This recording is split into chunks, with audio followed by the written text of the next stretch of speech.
Welcome to our channel. నా పేరు దుర్గాప్రసాద్. ఇక చన్నీళ్ళ స్నానం, వేడి నీళ్ళు స్నానం, గోరువెచ్చటి నీళ్ళు స్నానం ఏది మంచిది? వేడివేడిగా వేడి నీళ్ళు చేయాలా, చన్నీళ్ళు చేయాలా, లేదంటే ఈ గోరువెచ్చని నీళ్ళ అని రకరకాలు ఒక్కొక్కరు ఒకలా చెప్తుంటారండి. ఇది అయితే సైంటిఫిక్గా చూసినట్లయితే ఏ విధంగా మనకి ఏ నీళ్ళు చాలా మంచిది? చాలామంది ఏం చేస్తారంటే ఎంత వేసవకాలంలో అయినా సరే వాళ్ళు వేడి నీళ్ళే చేస్తారండి. అది మొదటి నుంచి నాకు అది అలవాటు అంటుంటారు. ఇక వేడి నీళ్ళు ఉంటేనే స్నానం చేయడం, లేదంటే క్యాన్సిల్ చేసేయడమే. అది ఒకవేళ హీటర్ లేకపోయినా ఏదో స్టవ్ మీద పెట్టుకోవడమో, మొత్తానికి ఏదో విధంగా వాళ్ళకి కావాల్సింది వేడి నీళ్ళు స్నానమే చేస్తుంటారు. కానీ గోరువెచ్చని నీళ్ళని కొంతమంది అంటుంటారు. కొంతమంది మీరు చూడండి, చలికాలంలో మనం వేడి నీళ్ళు స్నానం చేస్తున్నాం అనుకోండి, వేడి నీళ్ళు స్నానం చేస్తుంటే ఒక 2-3 మగ్గులు పోసుకున్న తర్వాత మనకి చలి చలి చలి చలి చలిగా ఉంటుంది. అదే మీరు చన్నీళ్ళు స్నానం చేశారనుకోండి, అది ఆరోగ్యానికి చాలా మంచిదని చెప్పేసి నేచురోపతి డాక్టర్లు చాలామంది చెప్తున్నారండి. ఏ విధంగా చన్నీళ్ళు మన ఆరోగ్యకరమైనవి, వేడి నీళ్ళ కంటే వేడి నీళ్ళు కూడా చేయాలి. ఎప్పుడు చేయాలంటే బాగా అలసిపోయి పొల్యూషన్లో తిరిగి ఆ రోజంతా పొద్దునంతా కష్టపడి బాగా అలసిపోయాం అనుకోండి, తొందరగా నిద్ర పట్టడానికి వేడి నీళ్ళు చేయండి. ఆ వేడి నీళ్ళు చేసినట్లయితే వెంటనే ఆ నిద్ర వస్తుందని చెప్పేసి ఆ వేడి నీళ్ళు ఆ టైంలో చేయాలని చెప్తున్నారు. అలాగే ఏదైనా భోజనం చేసాం అనుకోండి, భోజనం చేసిన వెంటనే స్నానం చేయకూడదు అంటారు. ఎందువల్లంటే భోజనం చేసిన వెంటనే మనం బ్లడ్ అంతా కూడా తొందరగా అరగటానికి ఆ బ్లడ్ అంతా అక్కడ పంపిస్తుందండి మన బ్రెయిన్. మరి మీ స్నానం చేసినప్పుడు ఏమవుతుంది, మళ్ళీ బాడీని అక్కడికేమో బ్లడ్ అంతా అది అన్నం అరగటానికి, ఆ భోజనం అరగటానికి అక్కడ బ్లడ్ పంపిస్తే, మీరు స్నానం చేశారనుకోండి, మన యొక్క బాడీ టెంపరేచరు యూనిఫామ్గా ఉండడానికి మళ్ళీ బ్లడ్ పంప్ చేయాలి. అంటే తిన్న అన్నం సరిగ్గా అరగదని చెప్పేసి, అందుకే తిన్న వెంటనే భోజనం చేసిన వెంటనే స్నానం చేయొద్దంటారు. అది కరెక్టే.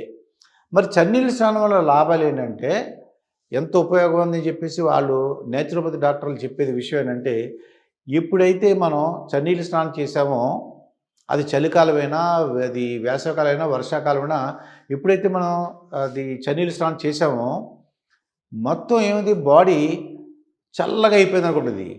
మనం నార్మల్ టెంపరేచర్ తీసుకురావడానికి బ్లడ్ పంప్ చేస్తుందండి. ఇది ఎప్పుడైతే బ్లడ్ని పంప్ చేసిందో, జనరల్గా వాటి చూడండి, పొలాలకి ఈ నదుల నుంచి అంటే వాటర్కి పెట్టనుకోండి, వాటర్ని పెడితే ఏమవుతుందంటే చూడండి, నదుల్లోనూ కాలువల్లోనూ నీళ్ళు వచ్చినప్పుడు ఆఖరి పొలాలకి నీళ్లు సరిగ్గా అందవనేసి కంప్లైంట్ చెప్తుంటారు రైతులు. ఇప్పుడు కూడా చివరి పొలాలకి నీళ్ళు అందవు, అది నిజమే. అదే బాడీలో మన రక్త ప్రసరణ జరిగినప్పుడు ఆఖరణ రీచ్ అయ్యే పార్ట్ ఏంటంటే మన స్కిన్ను, శరీరం యొక్క ఈ యొక్క చర్మము ఆఖరణ తీసుకునేది అదే. అన్ని పార్ట్లకి రీచ్ అవగా ఆఖరి పొలంలో నీళ్ళు వచ్చినట్టుగా ఆఖరి వచ్చిన భాగం ఏంటంటే మన స్కిన్ను. కానీ ఎప్పుడైతే మనం చన్నీళ్ళు స్నానం చేసామో వెంటనే ఏమవుతుందంటే ఫోర్స్గా మన బాడీ టెంపరేచర్ని అంటే నార్మల్గా ఉంచడానికి బాడీ ఏం చేస్తుందంటే వీళ్ళకి బ్లడ్ సర్క్యులేషన్ చర్మానికి అందేలాగా పంప్ చేస్తుందండి. ఎప్పుడైతే మనం చన్నీళ్ళు స్నానం చేసామో బ్లడ్ సర్క్యులేషన్ చర్మం వరకు చాలా ఫోర్స్గా వస్తుంది.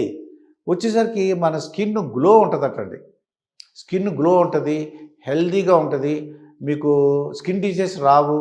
ఎందువల్ల బ్లడ్ సర్క్యులేషను ఆఖరి వరకు కాకుండా ఇప్పుడు స్పీడ్గా పంప్ అవుతుంది. ఎందువల్ల మనం చన్నీళ్ళు స్నానం చేసాం కాబట్టి. ఎప్పుడైతే చన్నీళ్ళు స్నానం చేసామో హీటర్ మనం ఆన్ చేయము, గ్యాస్ స్టవ్ మీద దాటుకొని డబ్బులు కూడా కలిసి వస్తాయి. అదే మీరు చూడండి, ఒకసారి వేడి నీళ్ళు స్నానం చేసినప్పుడు 2-3 మగ్గులు పోసుకున్న తర్వాత మళ్ళీ వేడి నీళ్ళు పోసినంత వరకు చలిగా ఉంటుంది. అదే మీరు చన్నీళ్ళ స్నానం 2-3 మగ్గులు మనం పోసుకున్నాం అనుకోండి చన్నీళ్ళు, అప్పుడు రివర్స్లో ఏమవుతుందంటే బాడీ అంతా వేడిగా ఉంటుంది. కాబట్టి అబ్జర్వ్ చేయండి ఈసారి. చన్నీళ్ళతో మనం 2-3 మగ్గులు పోసుకున్నప్పుడు నార్మల్ టెంపరేచర్ రావడానికి, బ్లడ్ సర్క్యులేషన్ రావడానికి, బ్లడ్ చర్మం దగ్గరికి వచ్చేస్తుంది. ఎప్పుడైతే వచ్చిందో మనకి వేడిగా అనిపిస్తుంది అండి. ఇది మనకి ఇంకా మళ్ళీ చన్నీళ్ళు స్నానం చేయాలనిపిస్తుంది. ఒక్కసారి మొట్టమొదటిసారి 2, 3 సార్లు 2, 3 బగ్గులకి ఏమైనా ఇబ్బంది పడతామో గానీ, అక్కడి నుంచి మనకి చన్నీళ్ళు అలవాటైపోతదండి. అది చలికాలమైనా, వేసవికాలమైనా, వర్షాకాలమైనా చన్నీళ్ళు స్నానం చేయడం చాలా మంచిది. సైంటిఫిక్‌గా చాలా మంచిదని చెప్పేసి ఈ నేచురోపతి డాక్టర్లు అలాగే సైంటిఫిక్ కూడా ఆలోచిస్తే అదే మంచిదనమాట. కాకపోతే ఇక తప్పని పరిస్థితిలో మీకు ఒంట్లో అది ఫీవరిష్‌గా ఉంది, తలనొప్పిగా ఉంది, లేదంటే తలనొప్పిగా ఉన్నా కూడా చన్నీళ్ళు స్నానం చేస్తే కూడా తొందరగా తగ్గిపోద్దని చెప్తున్నారండి. బాగా అలిసిపోయారు, పొద్దునుంచి సాయంకాలం బాగా అలిసిపోయి ఉన్నప్పుడు, అలాగా ఉన్నప్పుడు ఇంకా వేడి నీళ్ళు చేయడం అదొక పర్వాలేదు అని చెప్పేసి ఆ నేచురోపతి డాక్టర్లు చెప్తున్నారు.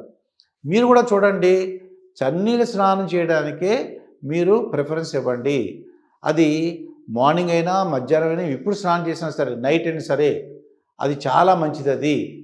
నేను ఇంకేం చేస్తానంటే రాత్రుళ్ళు చలికాలం కూడా వింటర్ సీజన్‌లో కూడా రాత్రుళ్ళు బకెట్‌తో నీళ్లు పెట్టుకొని ఉంచుతాం. మార్నింగ్ అయ్యేసరికి ఇంకా కూల్ అయిపోతాయండి. మామూలు నీళ్ళ కంటే ఇంకా కూలింగ్ అయి ఉంటది. ఆ నీళ్ళు అలవాటు చేసుకున్న వాళ్ళు కూడా అది అంటే రేపు ఎక్కడికన్నా మనం వేడి నీళ్ళు దొరకని ప్లేస్‌లోకెళ్ళినా, ఎవరో ఇంటికి వెళ్ళినా సరే, ఒక్కొక్కళ్ళు ఇంటికి చుట్టాల ఇంటికి వెళ్ళినప్పుడు ఇవాళ అయ్యయ్యో! వేడి నీళ్ళు లేవు చన్నీళ్ళే అని చెప్తుంటారు. మనం బాధపడక్కర్లేదు. ఎందువలన మనం కూడా చన్నీళ్ళకి అలవాటు పడ్డాం. అస్సలు అలాగా మనకేం బాధ ఉండదు. చక్కగా చన్నీళ్ళ స్నానం చేస్తాం.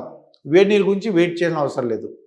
మీరందరూ కూడా చన్నీళ్ళ స్నానం చేయడానికి ట్రై చేయండి.